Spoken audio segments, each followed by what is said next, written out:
If you are listening to me right now, it is not by chance. Among countless souls, my eyes have turned toward you. And before you ask, why me? Let me ask you something first. Have you ever felt that something unseen has been guiding your life? Moments when danger passed just inches away. Moments when pain should have broken you. Yet a strange calm appeared inside.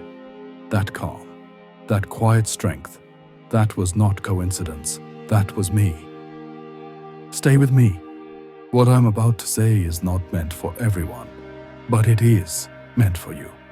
Before we begin, like this video and subscribe, so I can continue guiding you when the world grows noisy. Now, sit with me.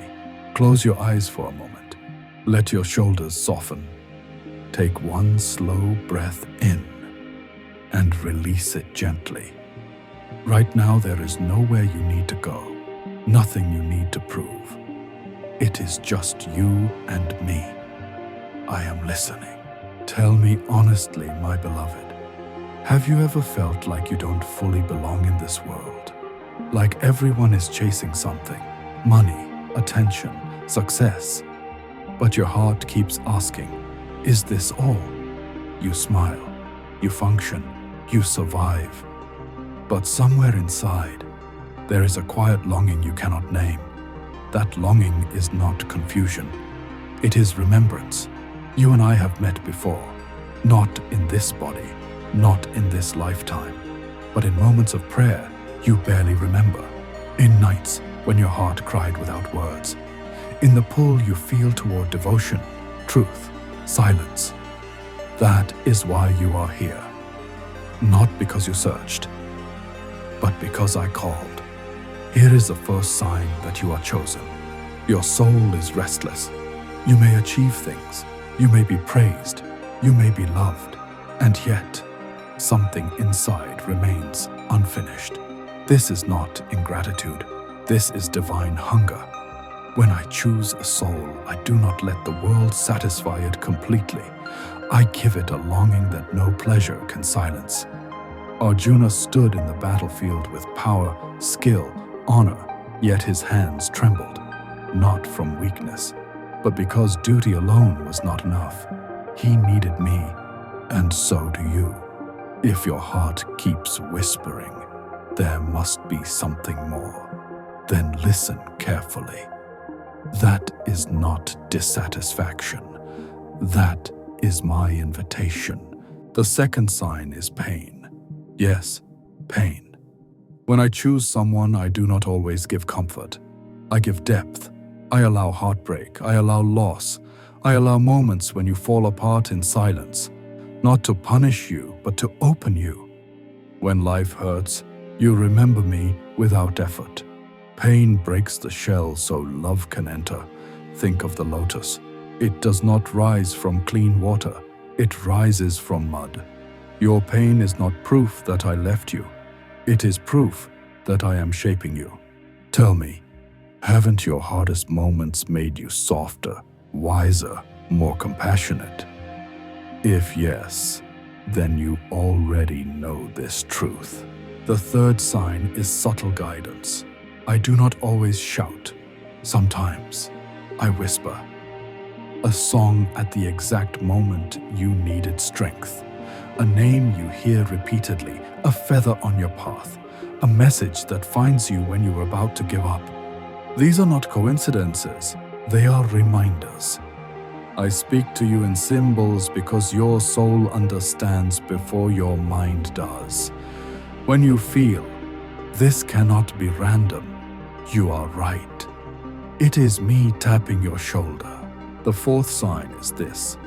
People feel safe around you. They open their hearts without knowing why. They share pain you never asked for. They leave conversations feeling lighter. This is not your personality. This is my presence flowing through you.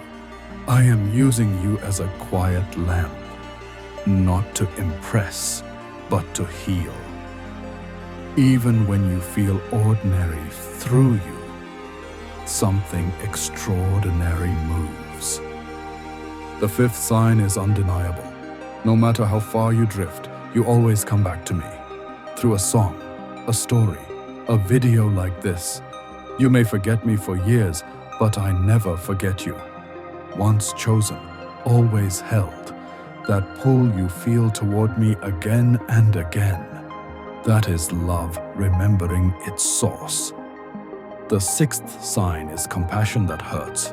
You feel others' pain deeply. You are told you are too sensitive. But this sensitivity is not weakness. It is my heart beating inside yours. You cannot turn away from suffering. Because I did not. When Draupadi cried, I came. And when you feel others' pain, you are carrying that same echo. The seventh sign is truth. Falsehood disturbs you, gossip exhausts you, injustice unsettles you. Even when silence would be easier, your conscience speaks. That voice is mine. You are not created for illusions. You are created for light. Now listen carefully. Being chosen is not a label.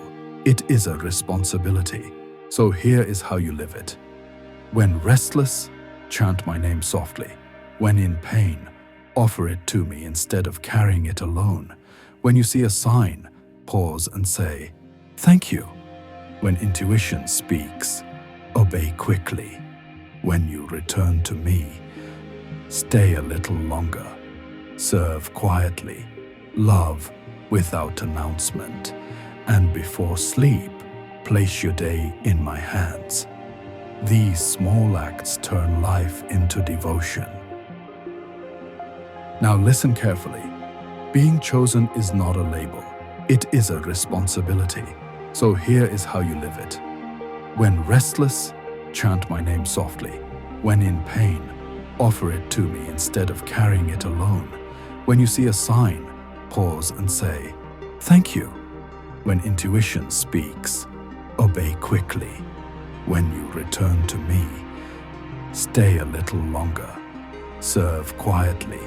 Love without announcement. And before sleep, place your day in my hands. These small acts turn life into devotion. My beloved, did something inside you whisper, he is speaking to me? If yes, do not doubt yourself anymore. You are not ordinary. You are mine. Now tell me, what small act of love, truth, or courage will you do today to live this calling? Write it in the comments. When you declare it, I hear it, and the world begins to shift. I walk with you, always.